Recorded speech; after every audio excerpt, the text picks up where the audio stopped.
यह Bible in one year का हिंदी प्रकरण है। 108वां दिन। अब भी ज्यादा देर नहीं हुई है। मुझे अपने आप को जवान समझना पसंद है। हाल ही में मैंने सुना कि मध्यम आयु 45 वर्ष से 58 वर्ष की आयु तक है। इसके आधार पर मैं जवान भी नहीं हूँ, मैं मध्यम आयु का भी नहीं हूँ। अक्सर लोग मध्यम आयु वाले समय को मध्यम जीवन के संकट का समय कहते हैं। एक मध्य जीवन का संकट बढ़ती उम्र के कारण हो सकता है, या उम्र के बढ़ने के साथ साथ बदलाव, परेशानियां या काम पर, करियर में, संबंधों में, बच्चों पर और उम्र में बढ़ने पर भौतिक बदलाव पर पछतावे से हो सकता है। जो लोग मध्य जीवन में संकट का अनुभव करते हैं, वे अक्सर एक अपरिभाषित सपने या लक्ष्य को खोज रहे होते हैं। शायद हमें उन लक्ष्यों के पीछे पछतावा है जो अब तक पूरे नहीं हुए हैं। शायद से हम अत्यधिक सफल सहकर्मियों के बीच में अपमान से डरे हुए एक जवान होने के एहसास को पाने की इच्छा करते हैं। इन सभी चीजों के बीच में किसी चीज की कमी महसूस होती रहती है। अक्सर मध्यम जीवन में एक बुद्धि होती है, जैसे व्यक्ति उन चीजों की बहुतायत के खालीपन को महसूस करते हैं जिनके लिए वे अत्यधिक लालसा करते थे। यहाँ तक कि यदि वे इसे किसी के साथ बदल दें, तब भी यह हमेशा बुद्धिमानी का काम नहीं होगा।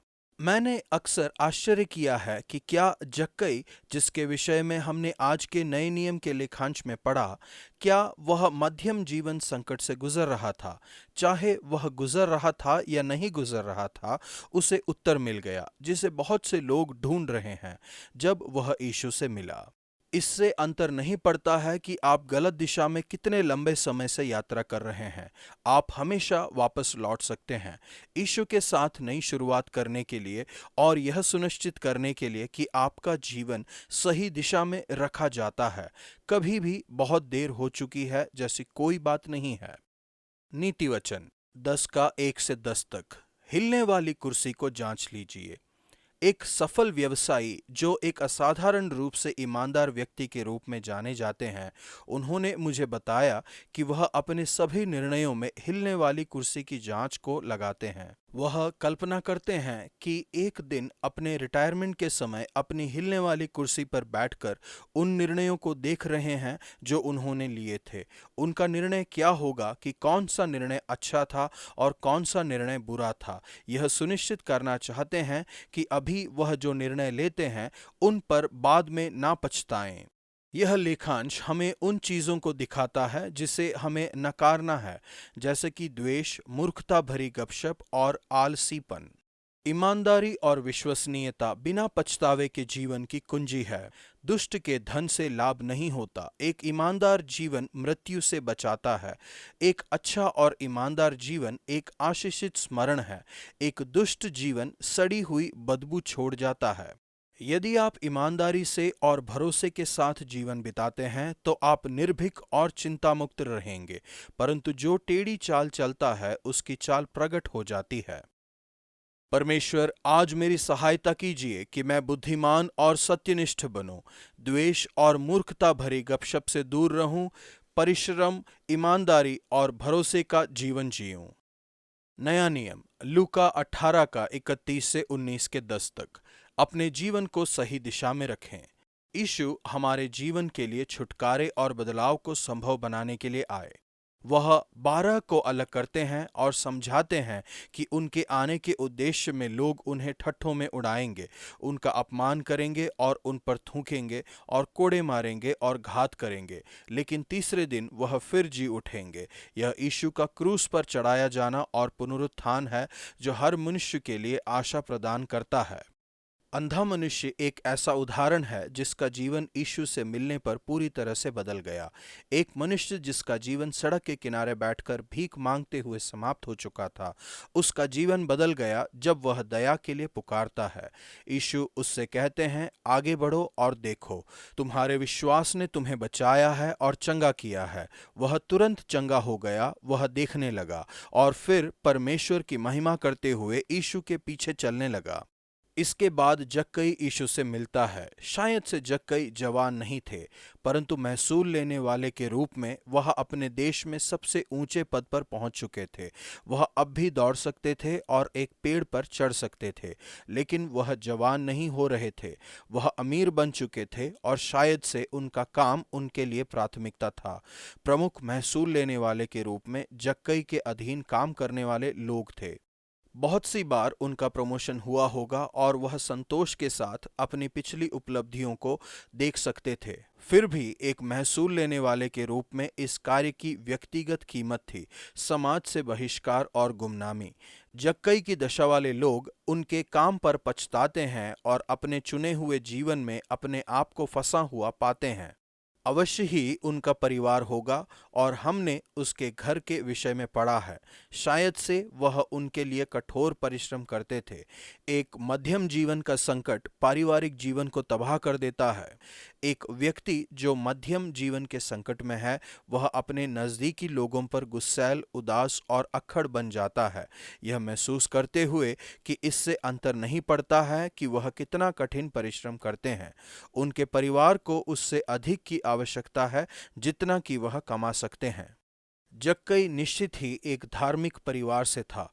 उसके माता पिता उसे जक्कई बुलाते थे, यानी सत्यनिष्ठ। लेकिन अब धार्मिक लोग उसे एक पापी के रूप में देखते थे, क्योंकि वह अपने ही लोगों से कर लेकर रोमन राज्य के लोगों को देते थे और स्वयं के लिए इसमें से बहुत कुछ ले लेते थे। फिर भी वह देखना चाहते थे कि यीशु कौन है। उसने निश्चय ही जाना होगा कि उन्हें ज़रूरत है। उनके संपूर्ण पैसे में, सफलता में, पारिवारिक जीवन में और धर्म में कुछ कमी है। जक्कई यीशु के जाने बिना उन्हें देखना चाहते थे। बहुत से लोग महसूस करते हैं कि उनके पाप और असिद्धता के कारण परमेश्वर उनसे दूर हो जाएंगे, लेकिन परमेश्वर असिद्ध लोगों से प्रेम करते हैं और वह आपसे दूर जाने के बजाय आपके पास आते हैं। जक्कई समझ नहीं सके कि आप परमेश्वर से छिप नहीं सकते हैं। यीशु उसे जानते थे और यीशु को उनका नाम भी पता था। जक्कई समझ नहीं पाए कि यीशु उनसे प्रेम करते थे और उनके बारे में जानना चाहते थे। जीवन में आपने जो कुछ किया हो और जो कुछ आपकी असिद्धता हो, यीशु आपसे प्रेम करते हैं और आपके साथ एक संबंध में रहना चाहते हैं, किंतु उन्हें एक उत्तर की आवश्यकता है। जक्कई से मिलने पर यीशु ने कहा, तुरंत नीचे आ जाओ। जक्कई ने अपने आप को दीन किया और यीशु की आज्ञा मानी। उसने इसे नकारा नहीं। वह तुरंत नीचे उतरे और आनंद के साथ उनका स्वागत किया। यीशु भीड़ की नकारात्मक प्रतिक्रिया के कारण पीछे नहीं हटे। इसके परिणाम स्वरूप जक्कई के जीवन में एक पूर्ण बदलाव आया।